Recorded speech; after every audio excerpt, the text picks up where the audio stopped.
Copper sulphate വെച്ചിട്ടുള്ള ഒരു എക്സ്പെരിമെൻ്റാണ് ചെയ്തുകൊണ്ടിരുന്നത്. പക്ഷേ ആ എക്സ്പെരിമെൻറ്റ് സക്സസ് ആയില്ല.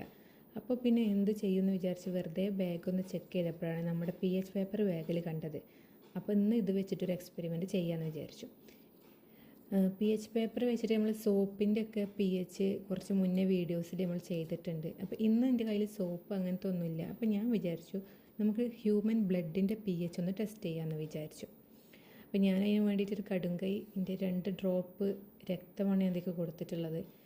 2 ഡ്രോപ്പ് രക്തം കൊടുത്തു. അത് അവിടെ സ്പ്രെഡ് ആയിട്ടുണ്ട്. ഇനി ആ കളർ ചേഞ്ച് ഒന്ന് നമുക്ക് ചെക്ക് ചെയ്യാം.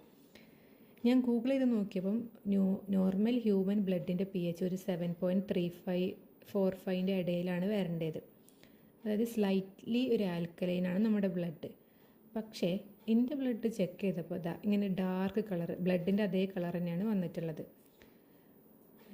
ഗൂഗിളിൽ ഒരു ഇങ്ങനെ മനുഷ്യൻ്റെ pH ലെവലിൻ്റെ ഒരു ഇത് കാണിക്കുന്നുണ്ട്. അതിൽ pH കൂടിക്കഴിഞ്ഞാൽ ആൽക്കലോസിസ് പിന്നെ ഡെത്ത് എന്നൊക്കെ കാണിക്കുന്നത്. ഇതെന്താ എൻ്റെ pH ഇങ്ങനെയെന്ന് എനിക്കറിയില്ല. ഒരു കാര്യം എന്ന് വെച്ചാൽ ഈ pH പേപ്പർ എന്ന് പറഞ്ഞാൽ അത്ര അക്യുറേറ്റ് അല്ല. മെയിൻ ലബോറട്ടറിയിലൊന്നും നമുക്കിത് അങ്ങനെ ഒരു pH നോക്കാൻ ഉപയോഗിക്കാൻ പറ്റില്ല. പിന്നെ സാധാരണഗതിയിലൊക്കെ ടെസ്റ്റ് ചെയ്യാൻ വേണ്ടി മാത്രമേ പറ്റുള്ളൂ.